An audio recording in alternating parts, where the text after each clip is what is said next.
This is Space Cat's Peace Turtles, the unofficial podcast for Fantasy Flight's Twilight Imperium. Episode 108, 2020 Prelim Map.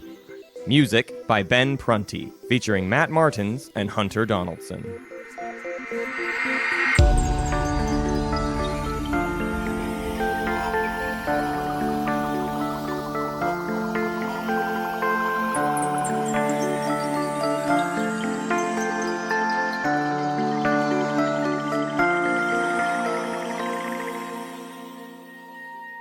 I did business time really excited last week, and so this is this week where it's like, hey man, like we got stuff to take care of, but it's like on your own schedule, like not a big deal. Okay. I just want to let you know some stuff. Like we're just Right. really chill. I'm like not a big, pusher or anything like that at all, but I wanted to let you all know that you should totally register for the tournament. Kind like, of if that was, a what you're Google. into. Yeah, well, we're Google this week. We're like a millennial style office where it's like, dude, we don't really have desks. You kind of just like do stuff wherever. There's kombucha in the commissary if you want to check that out. Commissary, as much as you want. Just drink it all day, and poo all day, because that's what Just kombucha poo. has you do. We're here, and if you're listening to our voices right now, I just want to go ahead and let everybody know that the registration for the 2020 Patreon tournament is out. You should have gotten it in your emails and have already signed up for it. There are 216 spots, and there will be a Matt from the future interrupting me right now if those spots have already been filled. I hope they haven't. God, I hope they haven't. Okay. Yeah, Matt from the future here, and you all are crazy. And this 216-person tournament filled up in less than 12 hours.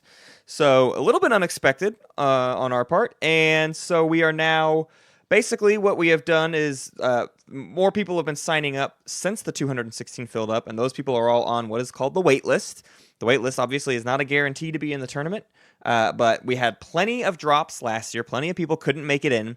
So we will definitely be pulling from the wait list to fill spots of people that end up having to drop out of the tournament later on down the road. We will be closing signups probably sometime soon because we can't just keep letting it go forever and give too many people false hopes. The wait list is already getting pretty big, and I have no idea at what point it's really kind of unrealistic that you being on the wait list is going to guarantee you entry, not guarantee you, but, give you a shot at entry. So please play along with us while we kind of figure this out. But we are also incredibly honored that you all were so interested in being a part of this that you sold us out it was actually about 10 hours when 216 filled up. Over 100 people signed up in the first 15 minutes. So you guys made us feel very cool. Back to the show. It's weird when we predict a Matt for the future, but then also like if no Matt for the future showed up, then great. Like screw that guy. He's so rude. Yeah, I gotta say I'm a big Matt from the present guy. Love you, buddy. That guy Matt from the future that's not even the same guy. I don't even know who that guy is. If you had known Matt from the past, Hunter, he'd be your favorite. But alas, there are three Matts that exist. And then there's all the Matts that don't exist in this plane because they're probability-wise going off into different realms of possibility. You know what I mean? And that's what every time I make a decision, that's what I'm doing is processing and consulting with all of the other Matts and the other timelines. That's and wyour you have how such, things went. You have such bad analysis paralysis because you're consulting with all possible Matts in your supercomputer. You're consulting with all the Matts. There's Goth Matt, there's Beach Matt, there's Lumberjack Matt. That guy, he's hot. I like Cowboy Matt and I like Dark Cowboy Matt. Those are my two favorites. Those are some of the best. Some of the best Matts that exist. Dark Cowboy Matt. That has to be a meme.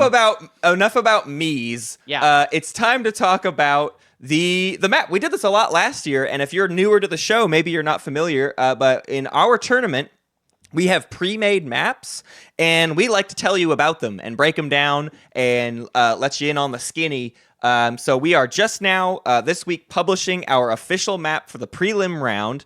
So if we get our 216 people, 36 individual games of Twilight Imperium will get played on this map alone. I mean, there will be more than that, but in the tournament, 36 games on this map. We love doing it this way because it lets us collect a lot of information about different types of decision. You know, if we keep the map as a constant, we get to look at all the other variables a lot closer. So it's a very, very fun experiment. And if anything, it's like one of the biggest reasons I personally like doing the tournament is to like learn more about the game kind of from this standpoint. So today we're revealing the map. And we're going to talk through the slices a little bit. This year is a lot different than last year's, though. So maybe we kind of have to go over. We did this a couple weeks ago, but we should give the basics of the new drafting method and how the map is very, very much designed around that. So it's a super simple draft. That's the big improvement from last year. Last year's draft was like very convoluted and hard to remember. This year it's super basic. You all roll a die. That die roll is your drafting order. Highest roll is given speaker right away, but then the rest of the draft is in drafting order based on what your rolls were. Yes. Right? So 10 down to 1. Then speaker starts and they ban a faction. And you go in draft order with each player banning a faction. Then in reverse draft order, you pick a slice of the map. Right? So speaker will pick their slice last, meaning speaker doesn't get to pick their slice at all. They just get left with whatever remains. Then in speaker first draft order, you once again now pick your faction for the slice you already have assigned. So last year we did like a weird, like you could either pick your slice or pick your faction. That is not the case this year. You definitely pick slice, then you pick faction. So what we've decided to do with that is lean into some of the things that happen when you know where speaker order is when you're drafting, and the types of decisions that get made. And so we decided to make a really imbalanced map. It is not at all symmetrical. Well, there's some symmetry to it, but not in the numbers and not in how the slices feel. Yes. It is intentionally designed to be imbalanced. I will say, too, for those of you just wanting to play the map in general, we will actually, in the post for the map, we will have instructions on how to play without the draft, which the instructions are simple. Roll for speaker order and assign each player the position in speaker order, right? So you start in the blue. We're going to name all these slices here in a minute, but in the 12 o'clock blue position, you automatically force the speaker to sit there, and in speaker order, you go around the table, each person having to take the next slice. Then speaker picks faction in order without any bans or anything like that. So the draftless version is just assigning speaker to blue, rolling for speaker order, and picking factions, and then you jump right into the game. Yeah. That is the simplest way to get into this, and that's the non-tournament version. The tournament version is what we just kind of went over. Yes. And one thing I want to say at this point in the episode is that if you're thinking, oh my God, this is going to be an episode where they're talking about a map on Tabletop Simulator and I need a visual reference for this, I will have, by the time this episode is released, already played an example game and hopefully already have that edited and out on YouTube.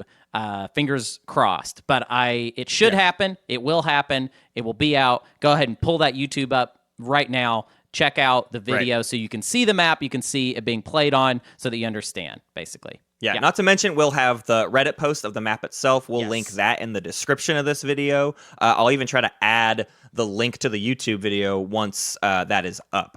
So all of that should be in the description of this podcast episode so that you can enjoy all of that in its different iterations. But let's get to it. I want to talk about this map. I'm so freaking excited. This is essentially version 4 of the map for people who have been keeping up in like on the Discord or on Board Game Geek. I've been posting it around a lot of places, and we've been working on this map for basically a month. With different iterations. I made a couple of we made one minor tweak from version 3 to this, and that's the only difference basically is one small change. But beyond that, I loved the feedback we got from version 3. I really appreciate everybody who played games on this while it was in kind of a tested state. and I think most of those people will vouch for it being a very fun map. So if you have reservations about this style of map leaning into the imbalances and everything, as far as I can tell, it has played out okay. I have seen wins in every single slice so far. Yes. So take that as hold your reservations at the door. Right. So and also, I want to point out, you've said a couple times the map isn't balanced. It isn't. It's balanced with the draft, right? That's true. Yes, it's right. The slices are not balanced, but the system of how you go about picking your factions against your slices against your speaker order, that is all what the balance is trying to take advantage of. Yes, totally. All right, let's do it. Let's start. Are we going to start with 12 o'clock, the blue Let's start with spot? 12 o'clock, blue slice. We call it blue because that's like what it looks like on Tabletop Simulator. That's where it ends up getting assigned. If you're trying to play this map at home, obviously you don't have a blue chair that you're sitting this person in. But blue, 12 o'clock is a little slice we're calling Speakeasy. Speakeasy. So this is... Speakeasy is, it's very aptly named because, well, it's where the speaker is almost definitely going to always end up no matter what. Yes.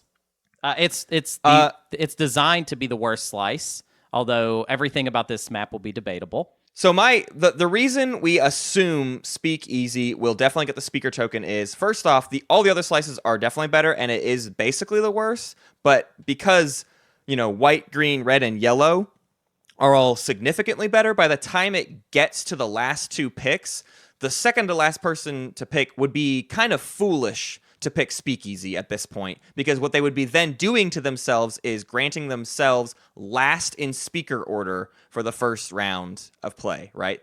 The speaker is the last person to pick a slice, and if you are second to last and you let them sit to the left of you, you are dooming yourself to a bad strategy card pick. So between purple and blue, between Speakeasy and its adjacent slice, it would be crazy for you to take Speakeasy over purple, right? So that's essentially the number one reason that we just leaned into the speaker issue here. You've got an empty wormhole on your path to Mechatol, not directly in front of you, but on your path. The empty side of wormholes are always regarded as more inconvenient, and so this is going to allow people into your slice, but it also gives you an interesting option to have access to more areas of the board. The interesting thing about Speakeasy is because you are getting first choice of speaker order, you get to guarantee that you have kind of the round one that you want to have, right? Like you can get tech or warfare if you need it. This is where those factions where, I only play this faction if I'm early in speaker order.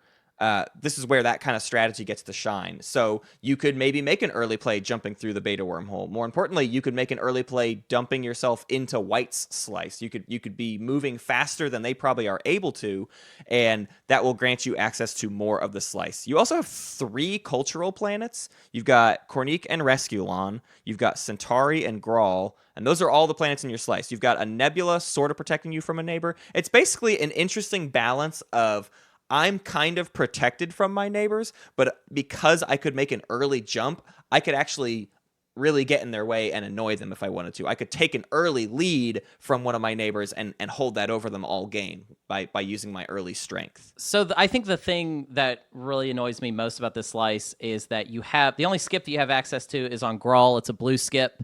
And on the other side of Grawl, in your equidistant between you and your neighbor, is an asteroid field. So that blue skip is useless. Well, it's not completely useless, but you probably you're sitting in a slice where you probably will want anti-mass at some point, or at least it will be annoying for you to not have it. And anti-mass is, I feel like we've said this many times on the show, kind of the only blue worth skipping. Like, if you're going down blue at all, why would you skip? There's nothing else you would skip, basically. The rest of it's all great. So yeah, it's a little bit illogical there in that it just feels like a dumb skip. And I think that's part of the slice. That's part of the design of it, is that your slice, it's kind of dumb in some ways. I like the nebula on it's not in front of your home system, but it's one of the sides. It's on the other side opposite Centauri Grawl is a nebula. So you're a little bit turtley, a little bit defended, having the asteroid field in the equidistant and then the nebula right next to your home. could add up to, oh, you're a little hard to get to, but also you don't have anything that anybody particularly wants besides a lot of cultural planets. Basically, you've got 3 cultural planets in your slice. Everybody kind of, I would say one of the things I like about this map is the route to various types feels very well defined. And we'll kind of get to that planet traits are really spread out. The tech skips are really spread out, so objectives are contentious. Like you have to get out there and hurt people to score 4 of a trait or 3 tech skips or anything like that. Right. The other thing, I kind of brought up warfare earlier, but I want to point out that this slice actually isn't particularly great with warfare, right? You've got 2 adjacent to home, and then it's a big question mark of like where you should be going next, and it almost guarantees you'll be going into a neighbor. So I feel like it's more likely we're going to see stuff like tech or trade or something like that taken first, right, and ignoring warfare round 1, and that's going to have interesting implications on our purple slice that we'll get to later. But Hunter, what are your top? What's one of your top faction picks for this slice? So what's interesting about Speakeasy is a lot of people have kind of already gamed it out in that in the draft, when they draw speaker, they tend to not ban one of the best factions. They ban a faction they don't want to play against as like a personal bias. But they tend to try. Your goal in the banning phase, if you get the speaker, is to get a really good faction into the game, because guess what? You're getting that faction. You're gonna pick faction first.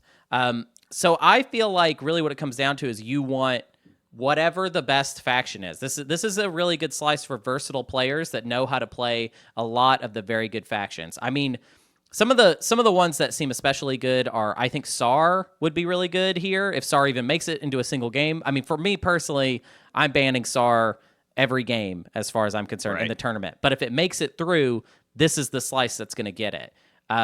You've got a really, really good asteroid field. You've got, again, blue skip, kind of useless. Doesn't really make a difference there.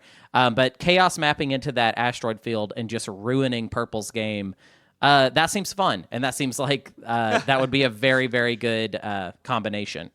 Any factions that you feel?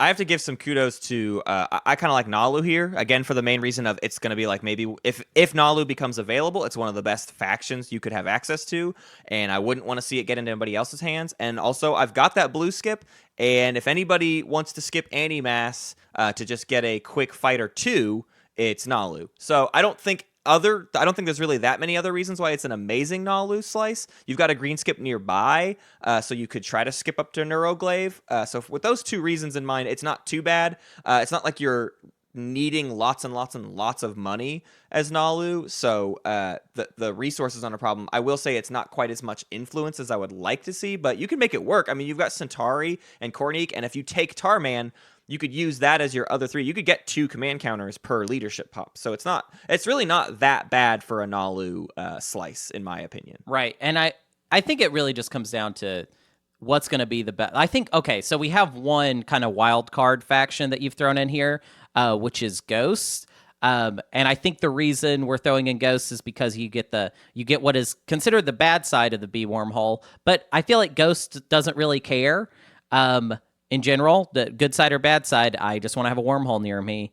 Right. Your neighbor also has the good side of the alpha wormhole right in front of their home system, meaning that if you want to pull some hijinks, there might be some possibility there.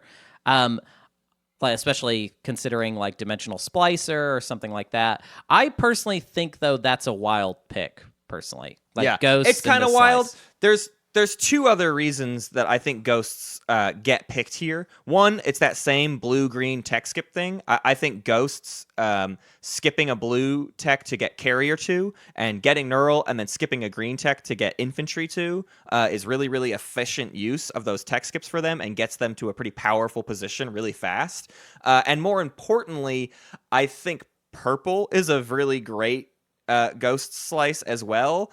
And if I'm sitting in blue and my purple neighbor has indicated that they're looking to get Ghosts, I think it might be kind of a pain in my side to let Ghosts get to them. And if I can make Ghosts work in blue, I think I'd rather take it over letting my neighbor get it. Yeah. I have an interesting question for Speakeasy. Are there any top-tier factions that you wouldn't pick for Speakeasy if they came out? Any of the like top 6 that you feel like don't make sense? I think that you should pick Soul here, but I could see why people wouldn't pick Soul here. Yeah. People really want the highway to Mechatol. You don't need the highway, right? Because you're going to get Gravity Drive, so you're going to jump from Cornique Resculon to Mechatol Rex. But I can kind of empathize with that decision to not take Soul here. But if it were me, I'd probably take Soul here. Yeah, I probably would too. But yeah, I could see the argument. You are the way one of the cool things about the map design is every other slice has a highway to Mechatol, and then the others do not. They either have an empty space, an empty wormhole space, right, or an asteroid field, basically. So that is.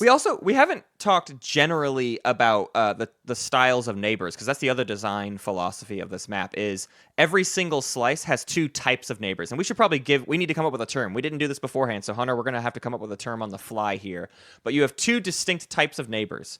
Each player either has a neighbor with whom they have no planets in between your home system and their home system. So in that third ring, there are no planets, but instead you share a single equidistant planet, which is one of the industrial planets with a tech skip, right? It's Tarman, it's Thibba, or it's Wellen. So you either share an equidistant with one neighbor, or the exact opposite. There is no planet in the equidistant, and you have a planet highway between you and your neighbor's home system. So with Speakeasy here, you have a nebula and an empty space between you and white, but you have Tarman between you and white. And between you and purple, you have Centauri Grawl and then Mehar Zool, but then you have an asteroid field in the equidistant. Yeah.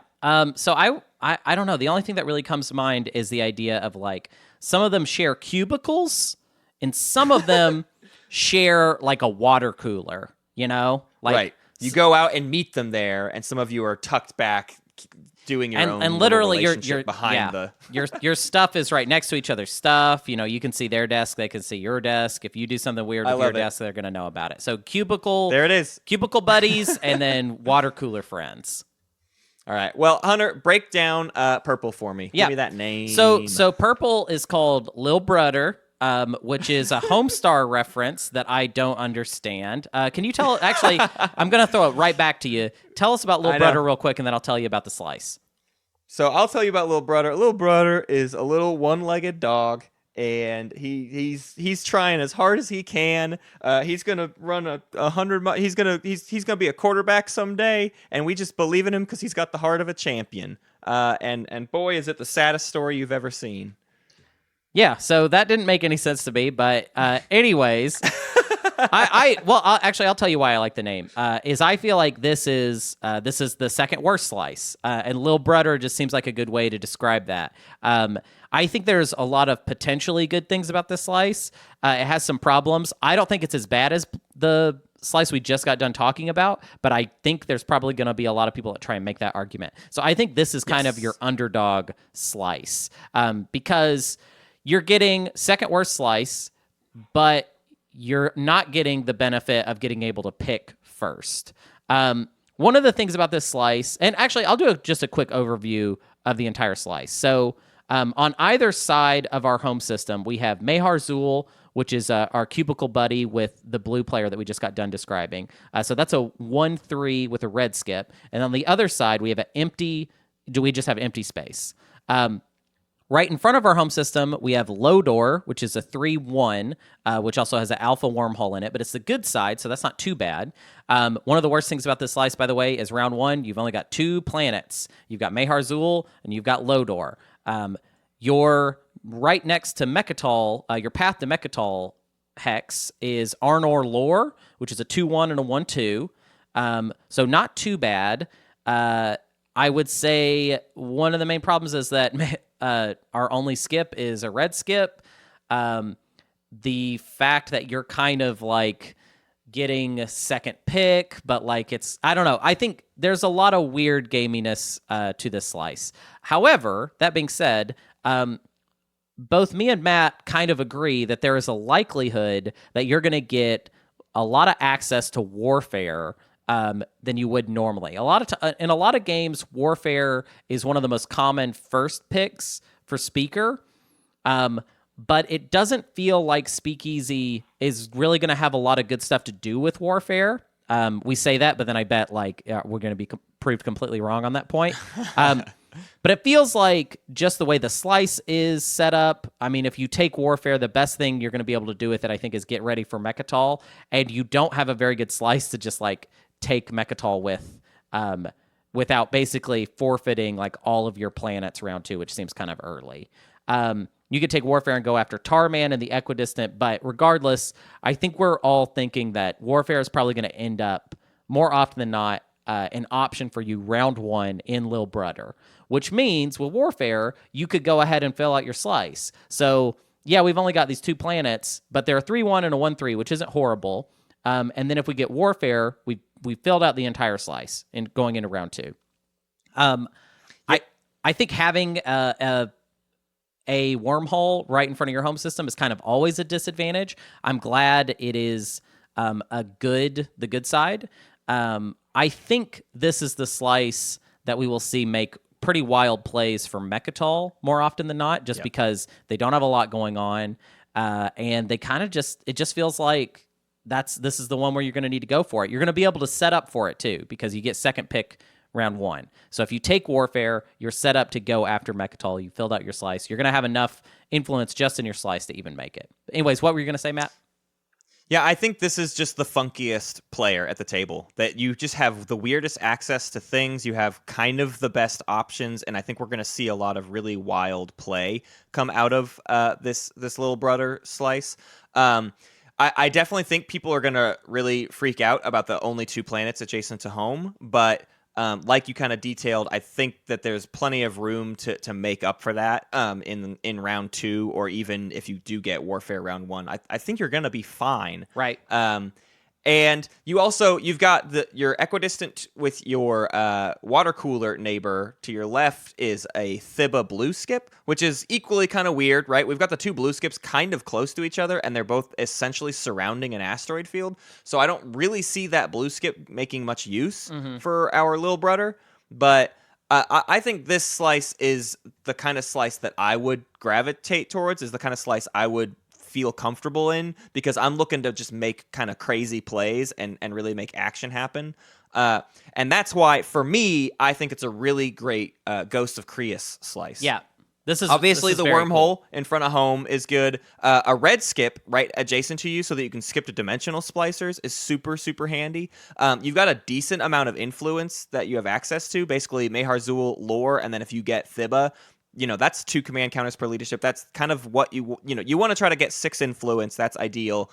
And I think Ghost can pull that off here. And if anything, it gives you even faster access to Mechatol Rex. Hunter, you pointed out a really interesting thing about the ploy to take Mechatol Rex and what you have sort of distinct access to when you're in this slice. I think if we go with the idea that you might get access to Warfare, we can kind of map out a round 1 where you move on to Lodor, and then before having to spend Warfare, you can get a space dock down on Lodor, which as a Ghost player would be flippin' cool, right? We're making even more use of our mobility, using Lodor as our staging area versus using our home system as our staging area. I think the likelihood that you're going to be able to pull that off is very high. I will say this, though. While I think Ghost is really interesting here, I do think, because you're second pick after all the bans, that you will probably get access to some of the more like mid-tier or possibly even high-tier factions. I'm going to go ahead and get this out of the way because we sort of already talked about it, but we feel like Speakeasy might not pick Soul as often as most players probably would.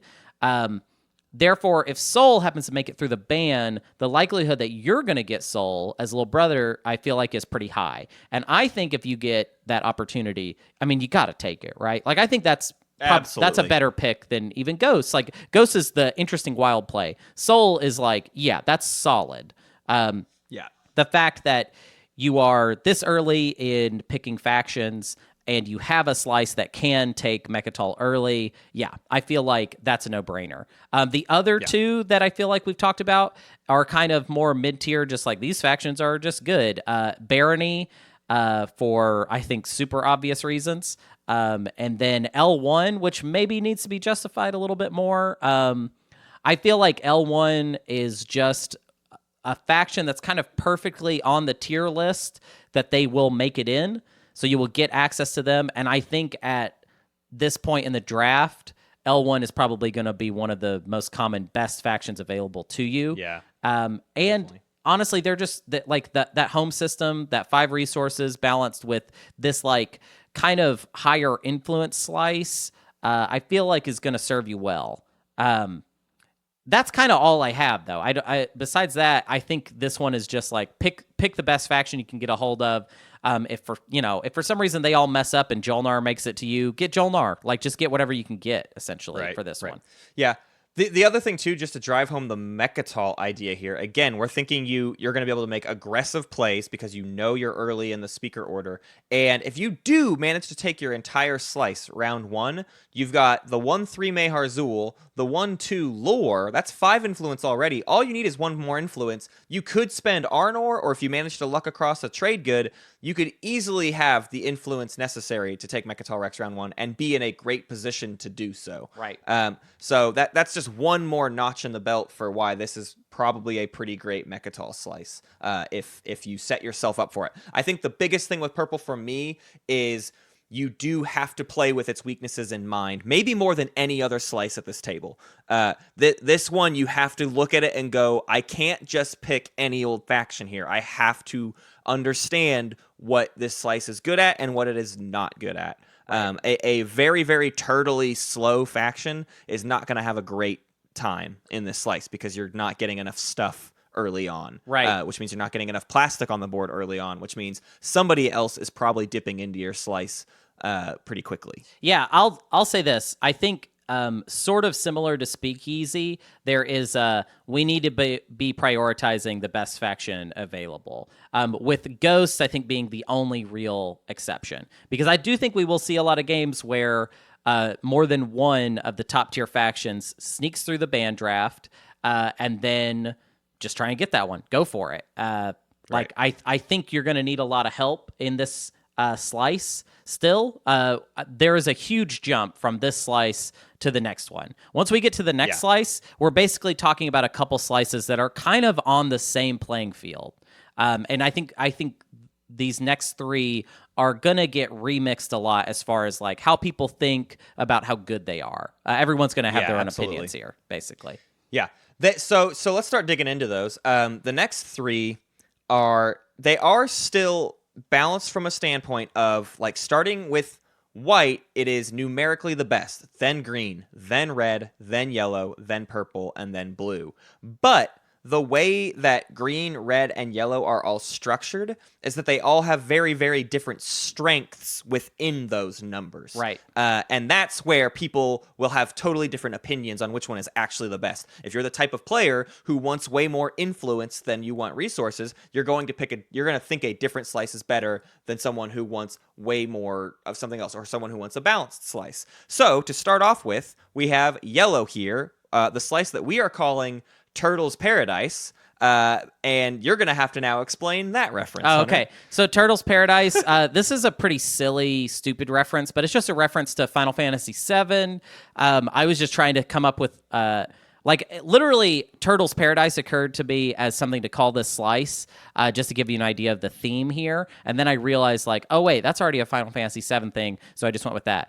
In Final Fantasy VII, Turtles Paradise is this goofy, like, bar that there's, like, a little side quest throughout the entire game where you just find little posters advertising the bar, and then for some reason... after you find all of the posters, you get a prize. Now, I don't know how the owner of Turtles Paradise knows that you've been just, like, looking at posters. Like, it's not like you tell him. You just walk up to him and he's like, oh, you've seen all the posters because I'm a video game character, and I just automatically know that about you. So, yeah, it's just a reference to a very goofy, quite stupid side quest in Final Fantasy VII. But, Matt, tell me about this slice. It's just good. It's a good slice. That really is kind of the thing about it. So of the 3 that we were just sort of describing, this is the balanced one, yes, right? The equal you have one. a little bit less than the other two do, but what you have is more balanced, is more refined. The example of that being to your left, you have Techeron Torcan, which is a 2-0 and a 0-3. You have New Albion Starpoint, which is a 3-1 and a 1-1. And then on the path to Mechatol, you have an empty system. To your right, next to your home system, you have an empty system. Your water cooler neighbor is the Thibba, and your desk mate, your cubicle mate over here on your left, you have a gravity rift in your equidistant. So lots of people love New Albion Starpoint. Green skips are kind of maybe regarded as the best skip out of all of them. Skipping Daxa for Hyper is something really great, and only having to spend a 1-1 planet to do so is always great. There's lots of factions that want to get through green really quickly. And so overall, this slice is just evenly balanced. It's really solid. It sort of feels like the old yellow slice we had, which was big and tight. It's very similar to big and tight from last year's prelims map, where it's just like, you know what? You're almost never going to have a bad day on this slice. Right. Because you're going to get set up quickly with lots of good planets. Yeah. This is the optimal slice compared to the next two that each have a slant either towards influence or towards resources. What factions do we want to talk about within this slice? Because this is third pick. The idea that you're going to be in Turtle's Paradise, I should say this is at earliest third pick. So the idea that one of those top tier factions are going to make it through for you, I feel like the likelihood goes down quite a bit. So we're going to talk about what are our kind of mid tier factions that could possibly make it through the band draft, and then you've got access to them here. What sucks is we don't have a highway to Mechatol. So we're very much thinking about that when we think about like what factions are going to do well here. What do we got, Matt? Well, I think we have, like you're kind of describing, we don't have a highway. We might end up kind of holing up a lot, and I think a really good turtle faction here that wants a green skip is our Emirates of Hakan, right? Yes. Skipping to production biomes is going to be great. And you don't need neighbors, which means you could just sit. You could literally sit in this slice and probably do great all game, and only send out fleets to go take really specific planets that get you stuff later on. Right. You have no specific reason to get out there and do other crazy stuff. If you wanted to make a play for Mechatol, you totally could. You could make that jump. You could research Gravity Drive round 1 and jump from New Albion Starpoint over to Mechatol Rex. You're probably going to have gotten the trade goods, and if you have Torcan as well, you could easily make a play for Mechatol, but you don't have to. You could just shore up your defenses, hang out, and make lots and lots of money. Yes. Another faction that is kind of the flip side of that, and I think both me and Matt are kind of expecting that games are going to either have Hakan or Mentak, just because of how the band draft shakes out. I feel like nobody's going to bother to ban both, but I feel like somebody's going to want to ban one of them each time. I don't know if that makes any sense. It's just somebody's going to be like, I don't want to play with Mentak or I don't want to play with Hakan. It's hard to imagine someone being like, both of them have to go, because neither of them are strong enough to really warrant that level of hatred. But Mentak is a great faction for this slice. We've got a green skip right there on their doorstep, which, Matt, that's like, I feel like that's your favorite thing about Mentak is I need the green skip. I mean, to my fault maybe, but I love doing Mentak with the New Albion green skip. New Albion Starpoint is the greatest green skip. I mean, obviously it's better than Tarman, but I love Mentak parked next to New Albion Starpoint. Obviously it's not required, but it still is great, and it's still just a great system in general for Mentak. You've got the Gravity Rift near you. You can park something in that Gravity Rift and have a way to siphon trade goods off of your red neighbor. You don't have any other... You have no anomalies that are blocking your path, right? You are wide open to the map. You don't have necessarily great access to wormholes, but you're still getting to both of your neighbors, and you could go park near Mechatol pretty easily. So you have lots of neighbors to steal from. I think it's just a great kind of basic Mentak slice. Yes. And there's one more faction we wanted to talk about. What else do we feel like makes sense in this slice? And Turtle's Paradise. I wonder. Turtle's Paradise. What will be good for that? It's tough to say. I'm gonna go with it's extra. We think green skip, especially these days. I am like all about the green skip extra. I don't know why, but I've been really, really digging it. I don't care about nullification field these days, so I'm just all about instinct training, and skipping to it makes it much, much better. And obviously having great systems like this is the extra that defends their slice really, really well. This is not the extra that parks next to Mechatol and like is super threatening to Mechatol all game. Right. And that's the one reason we're kind of like, it's not like it's the best extra slice, but it is a solid defensive extra slice. Yeah. I like this slice for extra because I feel like your third pick round one, if you do it in the exact order that we expect people to do it in, and I feel like the likelihood that you're going to end up with early trade and early economic advantages are nice. Extra is going to be one of the main 4 commodity factions that I feel like will make it into more games often than not. And also, one thing we learned about Extra last tournament is that Extra is a really popular faction in tournament play. Like kind of crazy how popular they become when it comes to tournaments. Especially last year, they were like all the rage. Everybody was crazy about them. And I just feel like we're going to talk about them this slice, and we're going to talk about them one more time. And yeah, I just think it's likely that you're going to have access to Extra. They're a good, solid faction, and they kind of just go along with this slice. Like they're a kind of slow and steady wins the race type of faction, and that is exactly what type of slice we're dealing with. Yeah. Let's jump over to our next one, our red slice, our 6 o'clock position, which is what we are calling Daddy Warbucks. Yeah. We've been talking about this trifecta of these bottom 3. If yellow is the balanced one, if Turtles Paradise is all about, good, even balance, Daddy Warbucks is all about the money, baby. We have 8 resources and 4 influence at our disposal in this entire slice. Yep. To our right is Quan with the beta wormhole and a 2-1. To our left is an empty system. Directly in front of us is a Biz Freya, the 3-0 and the 2-0. And then on our path to Mechatol Rex is a 0-2 and a 1-1. So they do not have early access to influence. They have very little access to influence in general. But they are making lots and lots of money, and so this is your slice to build up big war fleets, jump through the gravity rift to your right, go do bold, crazy moves with lots of ships, or go pester your neighbor on the left, or go through the wormhole and go wherever you want. The other advantage of it being Quan as your wormhole is the beta wormhole, the empty beta, is right at the center of the map. It is north of Mechatol Rex, which puts you basically adjacent to every single person at the table, right? Like you have your left and your right neighbor, and then if you go through the beta wormhole, you are neighbors with all 3 of the players on the top half of the board, and you have lots of money to deal with that neighborship, right? You should be able to have defenses or aggressive capabilities to go kind of do whatever you want. Right. You just won't have tons of activations per round. Yeah, so I mean, I feel like this is your Necro slice. Like this is kind of an ideal Necro slice. Necro never has a problem with command counters. So if you can leverage your resources into just getting as much plastic as possible, that also coupled with we've got the good side of a wormhole that we can use for all kinds of nefarious purposes of stealing specific techs.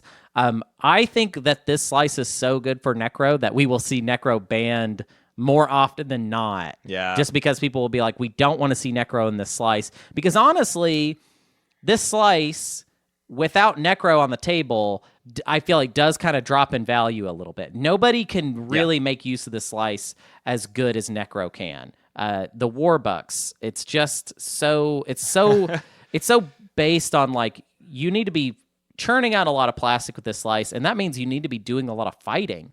And when Necro fights, they literally make more money. They get more value out of fighting, essentially. Yeah, if this slice has one main disadvantage, it's that you don't have much influence, and Necro just doesn't care about that downside. Like they get to ignore the primary downside. If I have one other downside for this slice, it's that you have pretty terrible access to tech skips. Yeah. You've got Wellen in your equidistant to your left, and that's it. That is the only easy to grab tech skip. Obviously, the beta wormhole gives you access to Tarman. Like you can get there, but even then, after that, finding a third tech skip in this slice is actually quite difficult. You basically have to go dig pretty deep into someone else's territory to make that happen. Right. So you need more ships to do that with. So that's sort of the thing, is that it's a trade-off. I think Yin could do decent in this slice. I don't think Right. it's like an amazing yin slice, but you have a 0-2 in Dalbutha. If you take Welland, not only do you have a 1-2, but you could also eventually skip to transit diodes, which is something I love seeing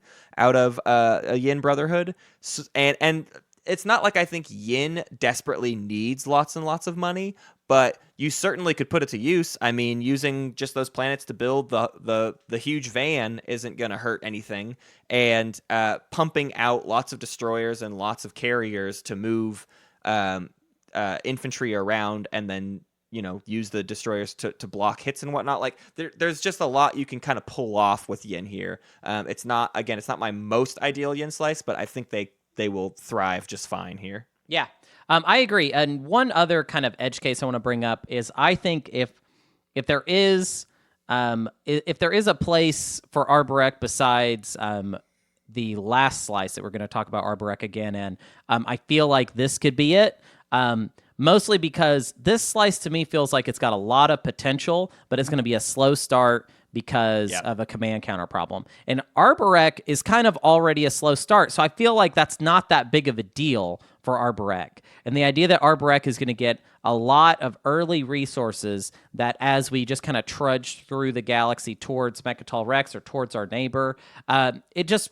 The disadvantage of the slice, I feel like you're going to feel it less. Now, Arborek right now, I feel like has a very low stock on the market, just in general.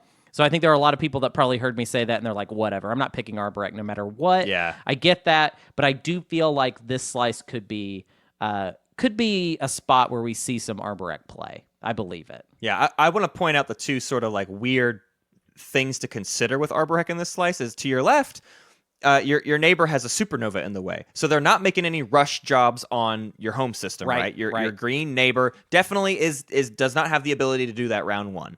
So you're protected there, but then on your right, you have a gravity rift to deal with. Now, I'm of the mind that if someone's trying to make a gravity rift play round one, they're being pretty risky. I've done that, and I've thought it was a very risky, stupid thing for me to do. So if someone decides to jump through that gravity rift to try to take your home system, I guess more power to him, but that's a terrifying gambit to just try and slow down an Arborek player. Right. But because that Abyss Fria is right in front of you, your round one might not be great, but your round two is going to be pretty killer, and you're going to really grow very fast from there on out. Yeah, I agree. Do we want to talk about the next slice? Absolutely. This last one, between these three, this trifecta again, obviously we've covered the balance slice, we've covered the high resource. It's time to talk about the high influence slice, which we are calling the Gash Father Part 3. Yeah. Basically, Gashly is back, baby, and it's the worst one. Yeah, this is the worst Gashly slice we've ever made. That's why it's called Gash Father Part 3. Everyone agrees Godfather Part 3 is the worst of the three Godfather films. Done explaining that. You've got the supernova to your right. To your left, you have Aranam Mir, a 1-2 and the 0-4 with the red skip. Directly in front of you is Melon Zobat, the 0-2 and a 3-1. And then on your path to Mechatol is kind of an annoying little asteroid field that is here to make your day a little bit worse. The slice has tons of influence. It's okay on resources. Honestly, it's like you have just as many resources as the blue or purple slices, and then you get way more influence. But you have not a direct path to your neighbor on your right, and you don't really have a direct path to Mechatol Rex. So deciding what you actually do in this slice could be kind of a tricky little puzzle, and I'm interested to see what people decide, really works in this slice, because I don't even know that I have an answer, because I don't think it fits into my wheelhouse. Right. And I think the reason that we have said this is the Gashly slice is because we have Aranam Mir right next to us with that red skip that we don't want to spend for it unless we're getting Prototype War Sun 2. And then Wellen is the equidistant that we share with our water cooler friend. So we have a yellow and we've got a red, and then right in front of our home system, we have Melon Zobat. So one of the main problems with Muat 2, I feel like, has always been more a command counter thing than a resource thing. Muat has a lot of interesting ways they can spend command counters, but basically no solid way to get them. So I feel like if you are trying to leverage your War Sun plastic to kind of overcompensate for not having a lot of resources in your slice, it could turn okay. It could turn okay in this. Also, we have a supernova right next to our home system, so Magnus Reactor is like, or is it Magmus or Magnus? I forget. Magmus. Magmus. So Magmus Reactor is actually viable in this slice, whereas most of the time it is pretty much useless. Not to say that I expect to see Magmus Reactor, but I don't know. Maybe it's possible. Yeah, I love that point about Muat actually needing more influence than anything. This is not the Muat slice where you're definitely building that second War Sun easily, but it's that one where you're making sure that first War Sun does just fine, right? This is where that they're going to survive. Your only problem is you are basically forced to probably going into someone else's slice to like further your goals. Yeah. The traits are really evenly distributed here. Trying to get like 4 of a specific type of trait could be kind of tricky. You probably have to go take Baragler to 4 or have to go take a Bizfria to accomplish that. But again, inferior Muat. Obviously, we keep talking about Muat as a good one, but who else might do okay here? I feel like I'd be remiss if I didn't throw out Yin. The main reason being Aranam, Melon, and Wellen are all 2 influence planets, and that means we're going to get great use out of Indoctrination. If anything, this Gash Father slice is really awkward to spend its influence. You have lots of it, but you actually kind of almost have more than you need. You're going to spend Mir, and then you're going to spend 2 more influence to get 2 command counters. And more often than not, you're probably actually going to spend Mir and Melon together because they're both 0 resources. Right. And if you don't have Wellen, that means you kind of just have Aranam left over. So it's always going to be a little bit weird until you get 1 more additional influence or something like that. You might be spending a trade good per round to get a command counter, or only getting the 2 command counters. I don't know. I'll be interested to see if people make optimal use of this slice, or if there's a lot of rounds that feel like they didn't quite get the most bang for their buck. But Yin is a faction that could actually utilize that kind of 2 additional influence in a really powerful way. Yeah. So I think them having that, plus the red skip, if you really decided to like try to skip to Destroyer 2 or something, there's a world where that play exists. I don't love it, but it's there. Yeah. I have a really weird case to make for that I might regret quite a bit, but I'm going to say that this might be a decent Sardak slice. There's not a lot of resources, which is a huge problem, but we do have a red skip that we might use for Particle Weave. We have a yellow skip we might want to use for Transit. And when I say have, what I mean is we're going to have to fight for it, which is not great. Right. What we also have is we are cubicle buddies with the player that has the most stuff, essentially. And I mean, for sure, the next slice we're going to talk about is the best one. It was designed that way, but they're also going to have the worst faction. I personally believe that right now the best play for Sardak is for them to buddy up with the player that needs the most help in order for that player to help Sardak kind of overcome their tech issues. And I feel like, and this is such a weird way to say this, and I can feel all the disagreement in the universe right now, but I feel like on a meta level, this is the most likely spot for that situation. You're next to the player that has the best slice, but the worst faction. They are probably going to need a buddy because they are probably going to get attacked early. Of all the slices, that's probably the one that probably needs the help the most. They're the person that, someone's invading Baragler to 4. I really need Teklar Legion. Here it is. There you go. Teklar Legion rules, but you kind of need a lot. Nope, I will say that. That will be on my tombstone. No, I believe it. I agree. Teklar Legion rules. Never forget that you can use Teklar Legion for every round of combat in invasion combat. It's like a morale boost that doesn't go away. It's great. So yeah, I feel like you're next to the person that's going to make the most use out of you. And also, this, I feel like, of the 3 that we've talked about, I feel like this is the worst one. I think we're going to see a lot of debate between Turtles Paradise and Daddy Warbucks, but I think Gash Father Part 3 actually might be the worst of these 3. So I feel like you getting stuck with Sardak is very possible. So yeah. Are we ready to move on to the next one? The next one's so much easier to talk about. Ready. The next one is it's kind of the best one, so we're gonna go ahead and call it the best one. Yeah. Just made that really easy for you. It's the best slice, and it just is. And I won't listen to people that say, no, actually, this one's the best one. This is definitely the best one. You have so much money in this slice. Let's break it down real quick. To our left is an empty system. To our right is Lazar Saculag, which is the 1-0 with a yellow text skip, and a 2-1. And then on our path to Mechatol, we have Kaysen Raron, which is a 1-2 and a 0-3. And then directly adjacent to Mechatol is Berrig Lerta 4, 3-1 and a 2-3. So just in Berrig Lerta 4 and Kaysen Raron alone, that is a huge amount of wealth that can be spent very efficiently. And then add to that Lazar Saculag for $3 extra.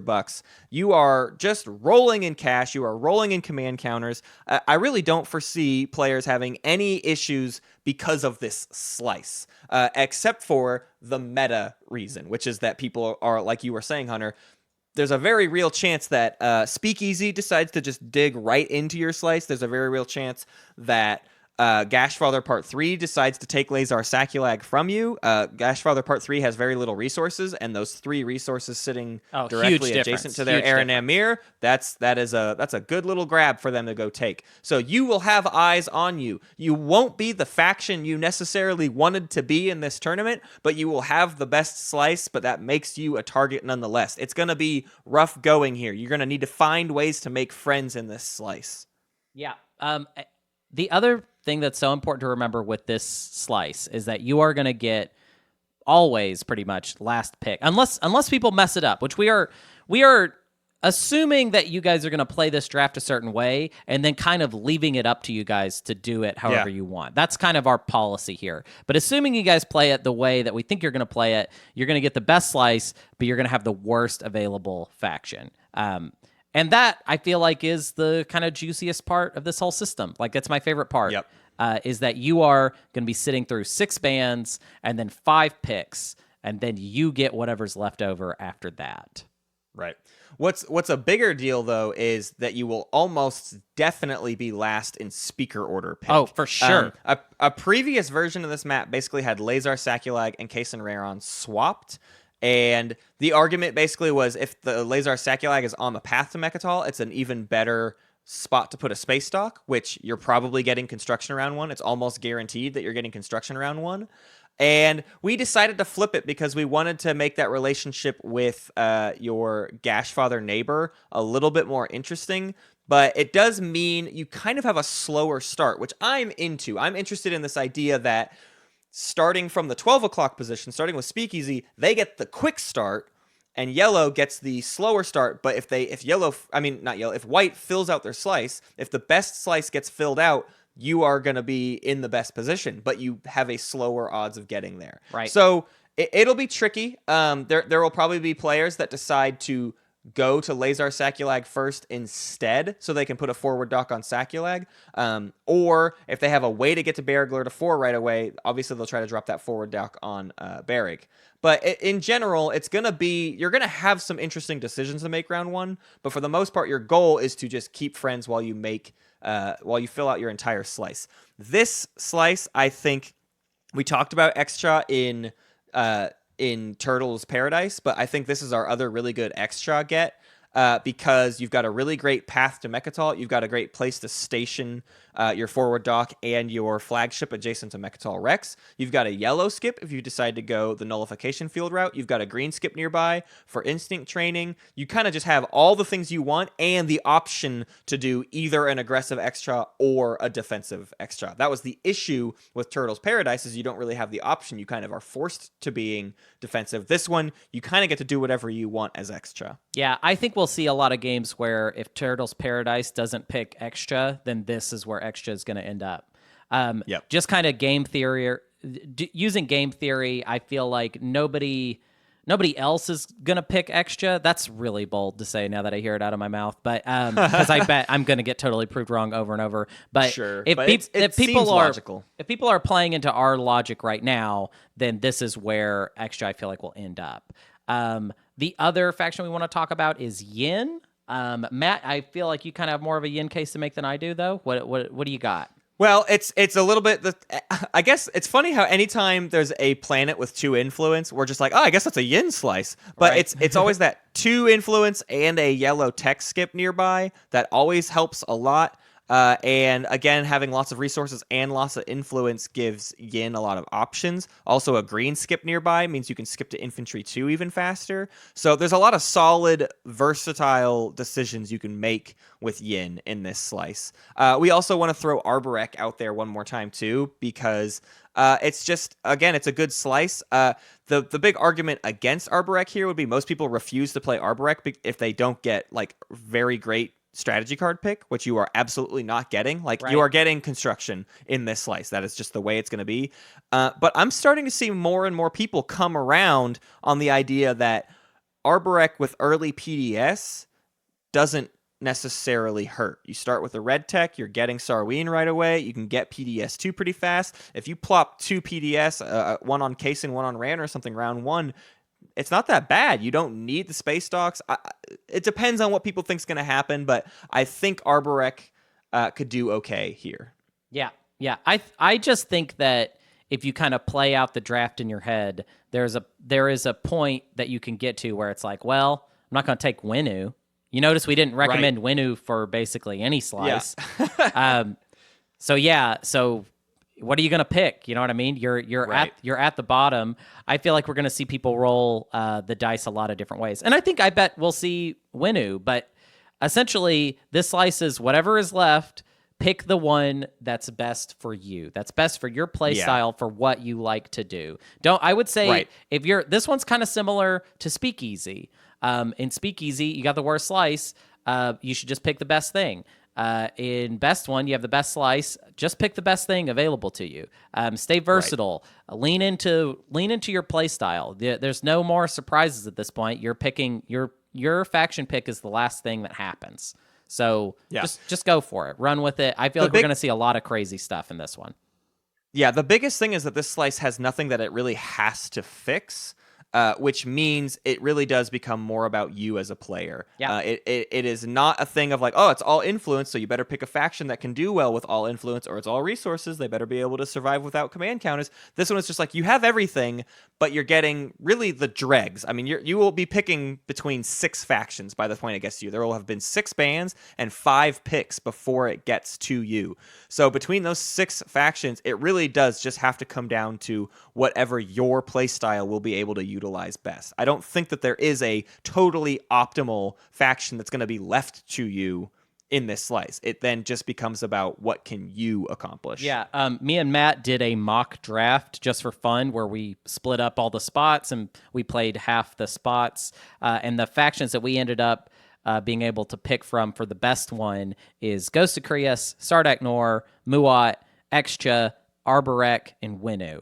So, I mean, that's the type of choices you're going to have as the best one. Tough. And that's why I think, I mean, honestly, I think we will see a lot of Extra there because it made it in our draft. Yeah. I feel like it'll make it in a lot of drafts. And I feel like listing those 6 out, I feel like for me personally, it's going to be either Ghosts or Extra, maybe Arborek. I think we'll have a lot of it'll be weirdos. There'll be weirdos that come in that are like, I play Arborek and I'm going to do Arborek right now, which is wild and more power to them. And I bet you they end up taking diplomacy and just instead of construction. And just like nightmare. and just like messing with everything. But there you go. Yeah. There you go. So that's the map, and that's about all we have to say on it right now. Everybody's going to have lots to say. I'd love to do some errata where we just kind of compile a lot of the people's biggest notes, things they want to add to it. But also at this point, a lot of people are starting to play a little close to the chest. Like they're not revealing their secrets. Everyone has started to get into the mentality of like, I don't want to tell you what I think about this map because I don't want to reveal what my strategy is going to be when I play on it. So, but if you are willing to, I think you should share, and next week's errata, I definitely want to talk about what other people think about these different slices on this map. Yeah. But that is all we've got. It's time to do errata about last week's episode, which there's not much, but there's a couple of really great things that got pointed out about the agenda phase that are worth bringing up here. Yeah, so the first one is from John, and he is talking about political secret. We talked about the political secret card as far as like people thinking like, oh, this like stops people's faction abilities across the board. John said that he would argue that political secret also turns off Mentak's pillage. Now, I'm curious. You threw this in here. What is the current ruling on that? Does it work like that? So that is true. John is correct. As far as everything I've seen is that, if you play a political secret on Mentak, Mentak cannot pillage during that round of agenda voting. That's like my favorite thing you can do with it now. Like, yeah. It's a weird conditional thing because obviously, they're only using pillage if people are doing deals during that agenda. But if you somehow got a hold of their political secret and you plan on wheeling and dealing a lot for this vote, what a great time to use Mentak's political secret. It's a really weird use. It kind of goes contrary to what we were saying about most. It really needs to just lean into the idea that passive abilities don't break with political secret, but the active abilities do. And this is an active ability, so you cannot use it. Right. That makes sense. Then we got this note from Brian. Brian says, what's dumb is that Xtraw's political secret, their promissory note, does not stop them from giving political favor to someone to quash anyways, because political secret makes no mention of promissory notes. So this is sort of the opposite situation where, okay, Xtra's not allowed to quash. You played political secret. But guess what? If somebody already has their political favor, they could use that. Now, this is an extra conditional compared to what we were just talking about, because we have even gotten to the point where we kind of say Xtra should never give out their political favor. But if you've already given out your political secret, now's a great time to give out your political favor, because at some point it might actually have value when you need it. So there's kind of an interesting combo play to think about. Next one we have is from Vaunt. Vaunt was one of the finalists in the first Patreon tournament, I should say. Vaunt is the diplomat, we like to refer to him as. And Vaunt actually made a huge guide for the agenda phase in general on Board Game Geek. The thread is called Strategic Thoughts on the Agenda Phase. Check it out. It's super. I actually haven't read it myself, but it's a friggin' dissertation. And what's really funny is, as a couple people have pointed out, we say a lot of the same things in it, but he wrote a novel about the agenda phase. Obviously, he's the diplomat. He has a lot to say about negotiating and wheeling and dealing and talking through this. This is where he shines. So it is absolutely worth a read, but it's probably going to take you the afternoon to get through the whole thing. So that's it. That's the show. Thank you for checking it out. We're really excited for this tournament. And again, signups are still going on, probably, unless Matt from the future told you otherwise. But I can't imagine we get to 216 players in one weekend. I think it's going to take a little bit longer than that to get through all these signups. But they are ongoing right now. Yeah, there's no telling. But you can rate us on your podcast app of choice, especially Apple Podcasts and iTunes. You can find us on Twitter at SpaceCatsPod. Follow us on Facebook, SpaceX Peace Turtles.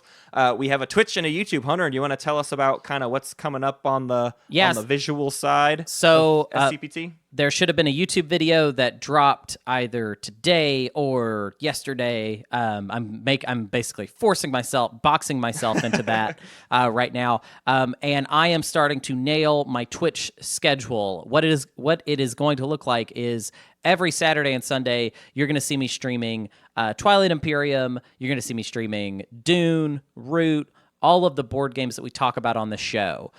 Throughout the week, you're going to see me stream a lot of random experimental stuff. That's where we're going to be doing the Pokemon Nuzlocke run stuff. That's where we're going to be doing just like me playing like random video games. And this is mostly to do with scheduling games during the week is a lot harder for tabletop simulator stuff. A lot of our audience and the people that I want to play with are not available except for on Saturday and Sunday. So I've just decided Saturday and Sunday is a huge stream day. You can depend on me to basically be there basically all day. I'm kind of volunteering myself for that level of dedication. And then throughout the week, you'll see me whenever, basically. Right now, I can't really nail down the during the week streams because I don't know exactly when they're going to occur, but there will eventually be a whole weekly schedule set up on the Twitch channel. And then I would expect from now on about a YouTube video per week, maybe every other week. We'll see. As I get used to editing video, we'll kind of have a better idea of like how often there will be new YouTube videos. But I would expect a lot more than there has been, for sure. That's for sure. Yeah. You can also find us on Board Game Geek. Our guild is /guild/3103, the Space Cats Peace Turtles Guild. We've been trying to ramp that up a little bit more, get more posts going there. So please come join us.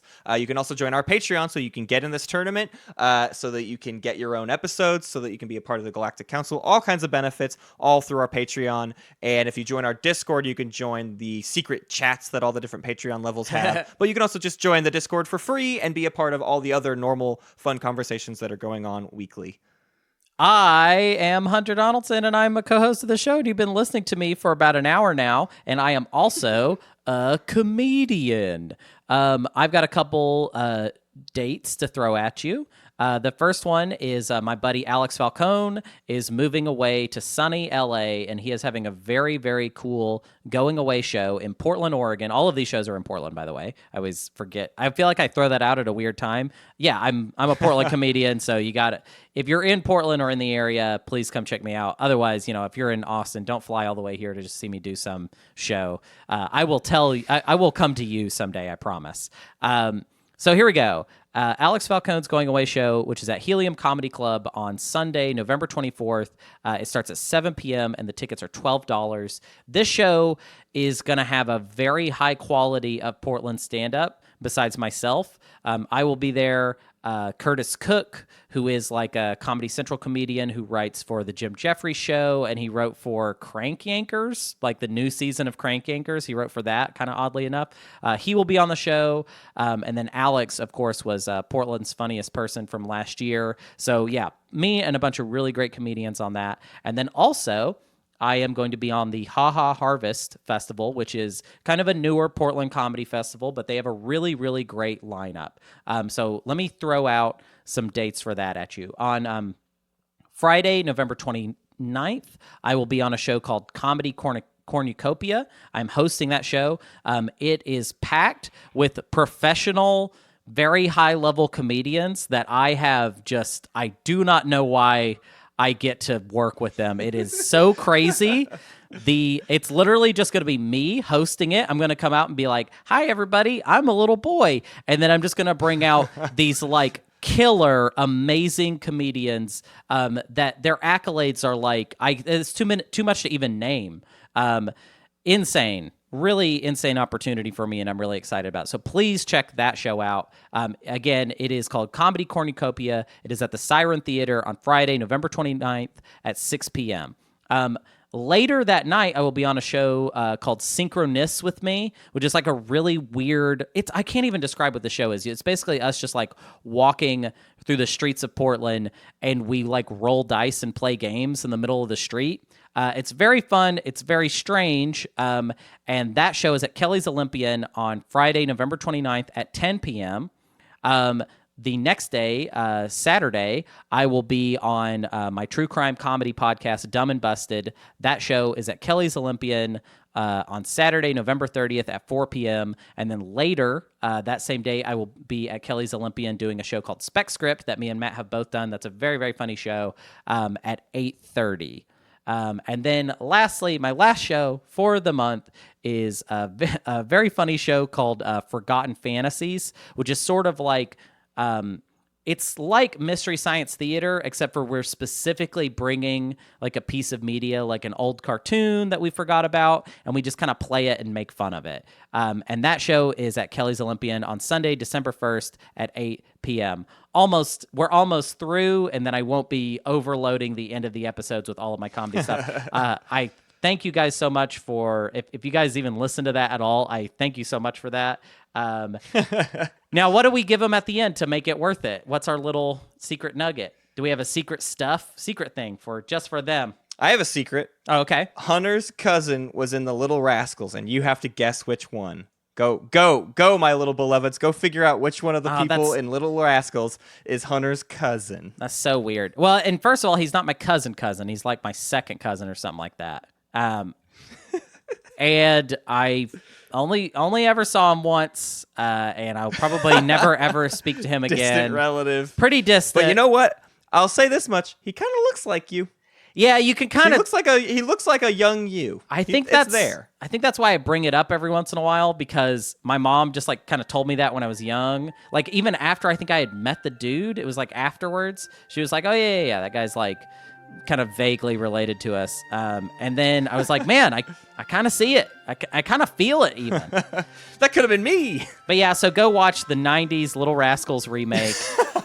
Get that on. And then rate it on our podcast. Yeah. Go watch that on VHS. Go get a VHS copy of that and a VHS player, and then rate it on our iTunes. 5 stars if you liked it. 5 stars if you didn't like it. Thank you for listening to Space Cat's Peace Turtles, and thanks to Ben Prunty for the use of his music. You can find more at benpruntymusic.com and benprunty.bandcamp.com. Pax Magnifica, Bellum Gloriosum.